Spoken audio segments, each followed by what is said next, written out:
이번 시간에는 링크드 리스트에 대해서 알아보겠습니다.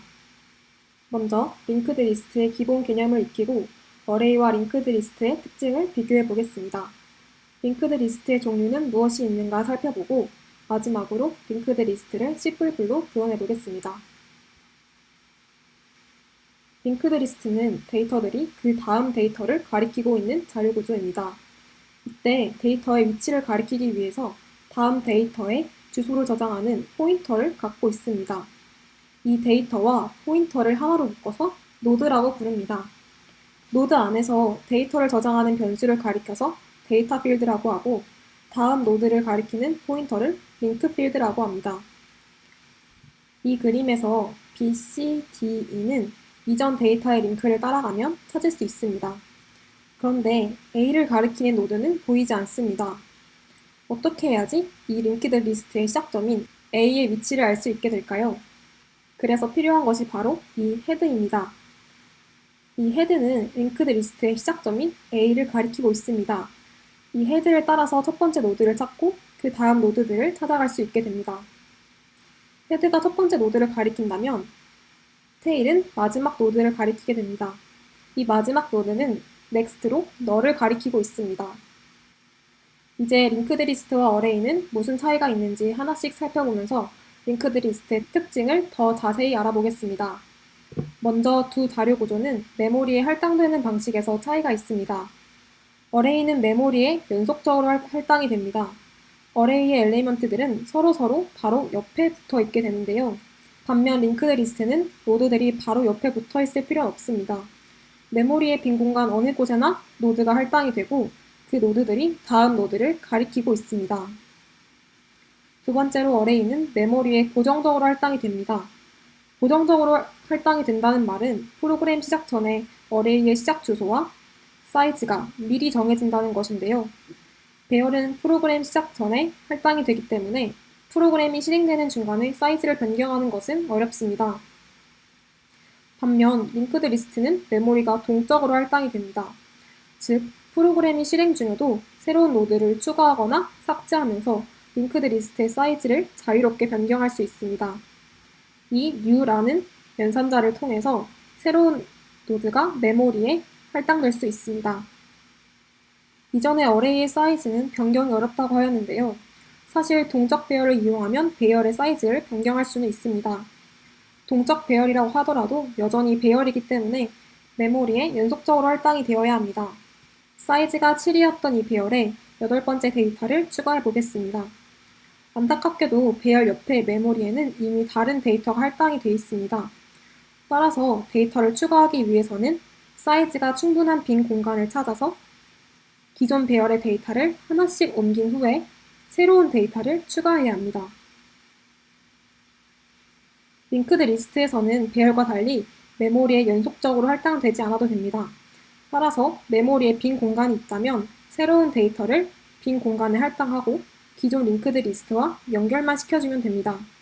배열에서는 기존 배열을 옮겨줬어야 되는데 링크드 리스트에서는 기존 노드의 위치는 변경하지 않고 새로운 노드와 연결만 시켜주면 됩니다. 이번에는 데이터를 삭제하는 방식의 차이를 알아보겠습니다. 어레이의 중간에 데이터를 삭제하게 되면 어레이는 메모리가 연속적으로 할당이 되어야 하기 때문에 삭제된 데이터 뒤에 있는 모든 엘리먼트들을 다 앞으로 옮겨줘야 합니다. 반면 링크드 리스트에서는 노드들의 포인터만 옮겨주면 됩니다.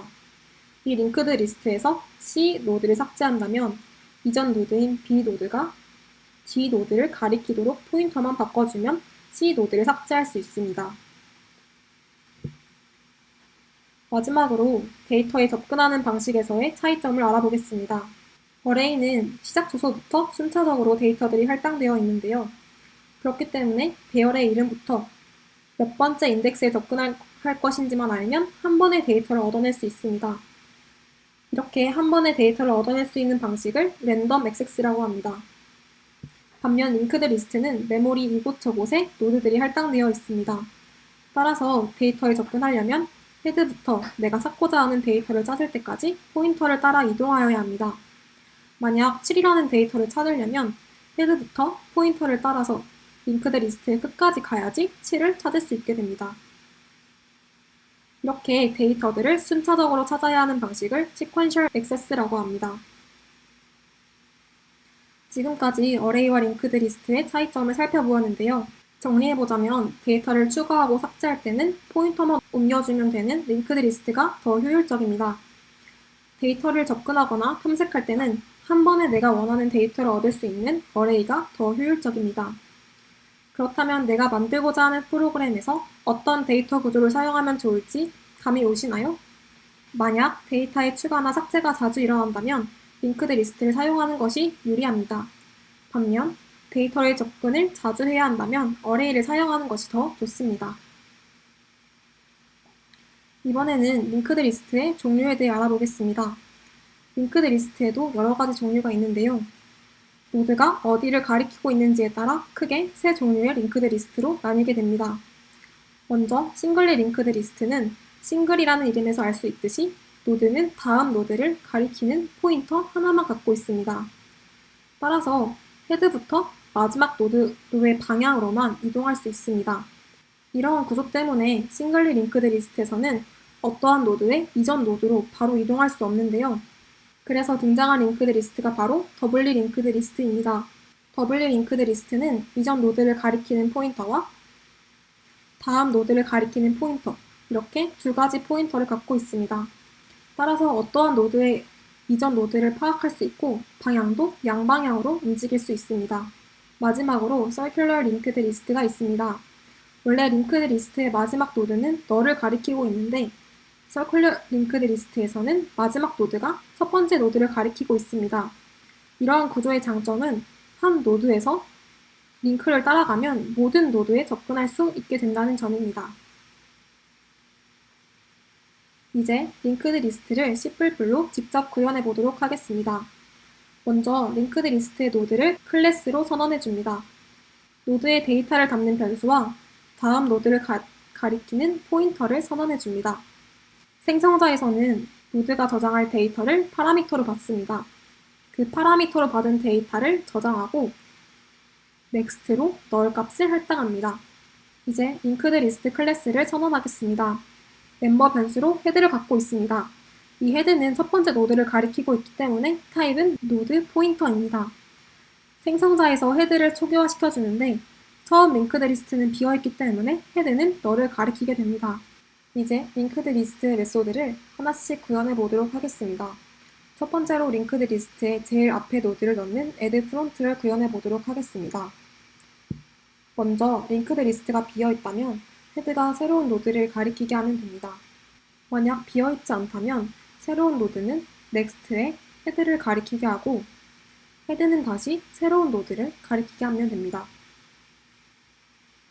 다음으로 링크드 리스트에 가장 마지막에 노드를 추가하는 add last를 구현해 보도록 하겠습니다. 만약 링크드 리스트가 비어있다면 헤드가 노드를 가리키게 하면 됩니다. 이는 이전 add front에서 구현하였으니 add front 함수를 부릅니다. 그게 아니라면 링크드 리스트를 순회할 포인터가 헤드를 가리키게 하고 노드의 가장 마지막으로 넘어가도록 합니다. 노드의 마지막은 너를 가리키고 있기 때문에 포인터의 next가 너린 노드를 만날 때까지 포인터를 옮기면 됩니다. 포인터는 마지막 노드인 b를 가리키게 됩니다.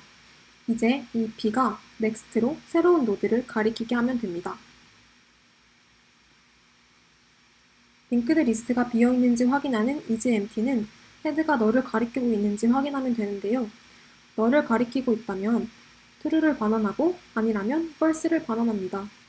어떠한 데이터가 링크드 리스트에 존재하는지 확인하는 search 함수를 구현해 보도록 하겠습니다. 먼저 포인터가 헤드를 가리키게 하고 마지막 노드까지 순회하면서 포인터의 데이터가 x와 일치하는지 확인합니다. 만약 일치하는 노드를 만나면 그 포인터를 반환하고 끝까지 일치하는 데이터를 찾지 못한다면 너를 반환합니다. 마지막으로 특정 데이터를 가진 노드를 삭제하는 delete node 함수를 구현해 보도록 하겠습니다. 먼저 x라는 데이터를 가진 노드를 search 함수로 가져옵니다.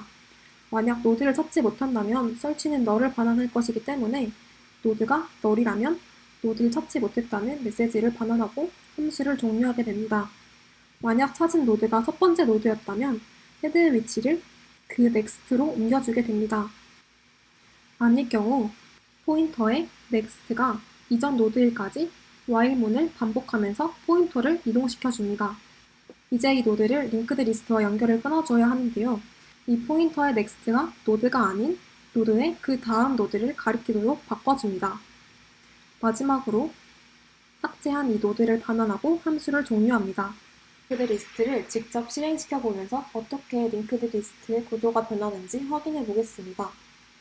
먼저 데이터 두 개를 링크드 리스트의 앞부분에 추가하는 add front 연산을 실행시켜보고 두 개의 데이터를 링크드 리스트의 마지막에 추가하는 add last를 실행시켜보겠습니다. 그리고 3이라는 데이터를 가진 노드를 삭제하는 연산을 실행시켜보겠습니다.